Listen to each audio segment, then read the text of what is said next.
What's going on, everybody, and welcome back to Comic Breakdown. If you guys are new to the channel, do me a favor and hit that sub button, hit that notification bell, make sure you're not missing any of the awesome content that we have coming out. With this video, we are jumping into Teen Titans Academy issue number 14. With only one more issue left, we are getting to the epic finale of Teen Titans Academy. In the wake of our last battle, both Cyborg and Beast have been left in very critical condition. We have seen Billy aka SHAZAM aka Captain Marvel alongside Nevermore. They had made their way to the Rock of Eternity, but now it appears that something has gone wrong. If you have not been keeping up with this series, be sure to check out the link in my description as well as the top of this video. It's gonna get you completely caught up on everything going on with Teen Titans Academy. Be sure to buy the comic, support the industry, and with that being said, let's dive into this breakdown.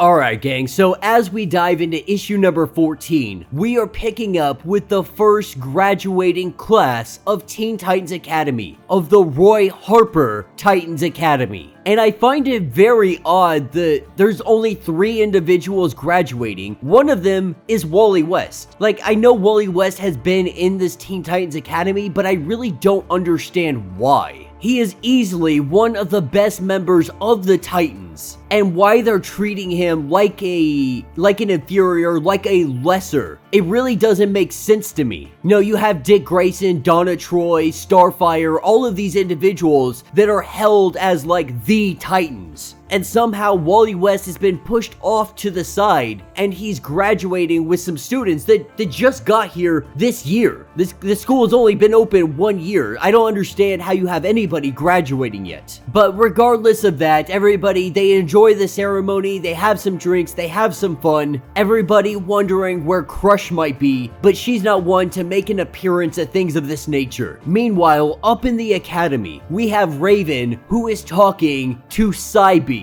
Now that is what they called him in Future State. The combination of Cyborg and Beast Boy. Beast Boy is now going by Changeling, so I don't know if they're gonna go or stick with Cybeast. I really don't want them to, because Cybeast was just such a horrible combination name. I would be much happier with something like maybe Beastborg. At least that sounds like a little bit cool. Kind of sounds like a weird Transformer or Beetleborgs. Really showing my age with that Beetleborgs one.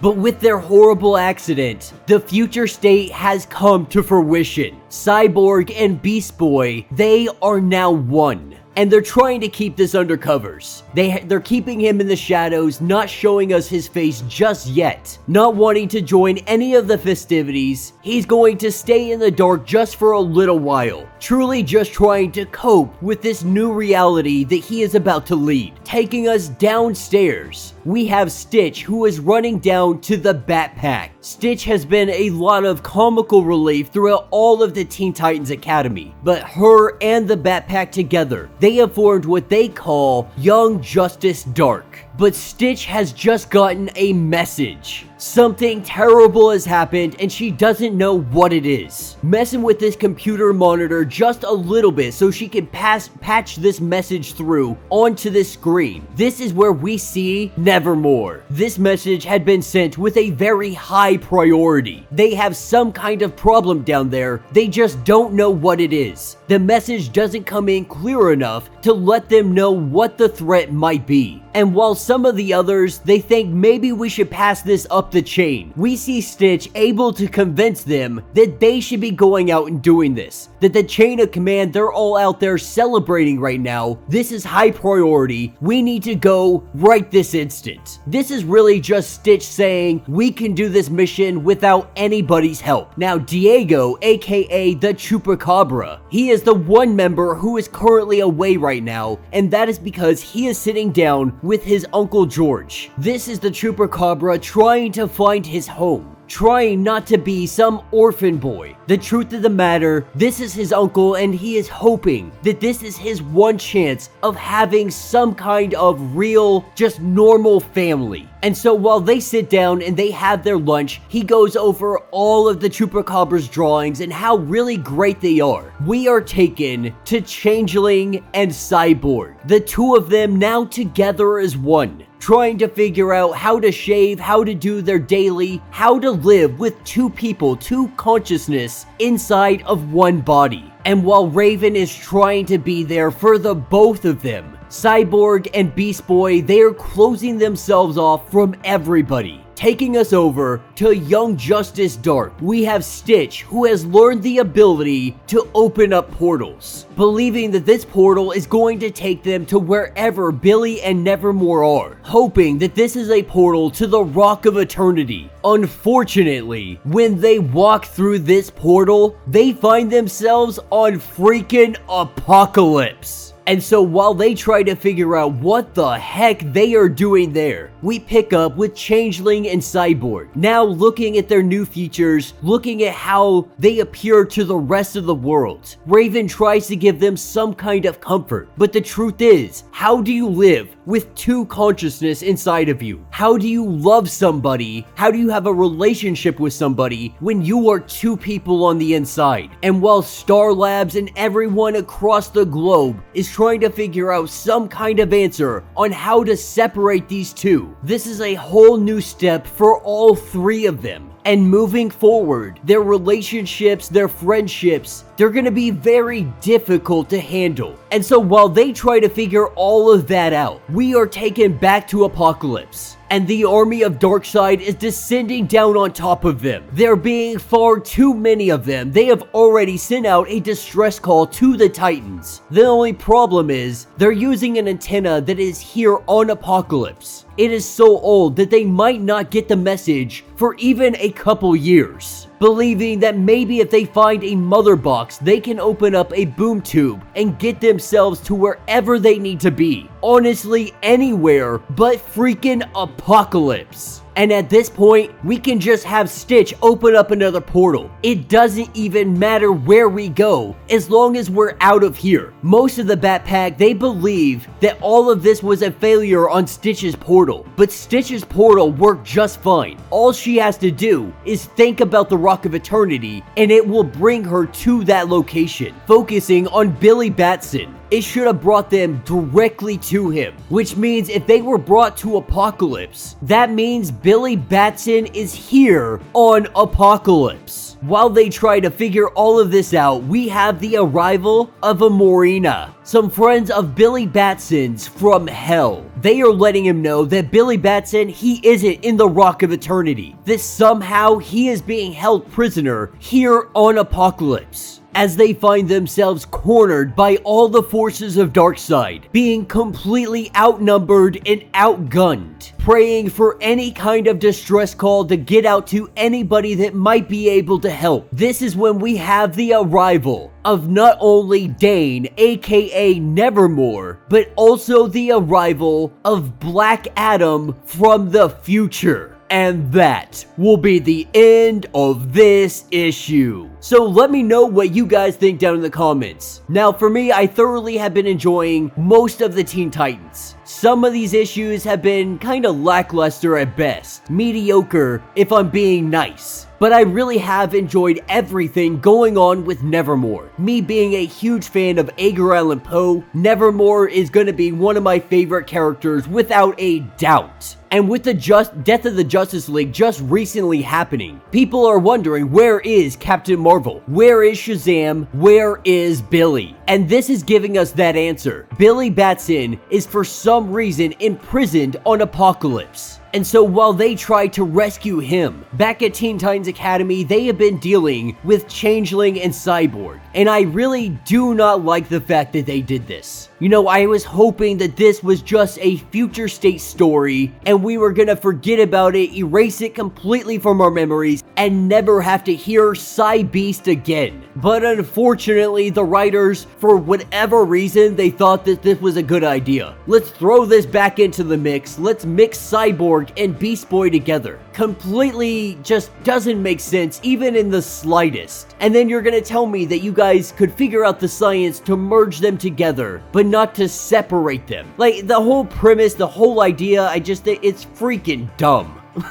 Like, that's the easiest and simplest way that I can put it, and I really hope that this is something that doesn't stick around for a very long time. But let me know your thoughts, let me know your theories. If you would like to support the channel, you can always do so by hitting the super thanks button. This button will let you donate directly to the channel, and every little bit helps us out. Now, if you can't do that, do me a favor, hit that sub button, hit that notification bell, make sure you hit that like button, and until the next breakdown.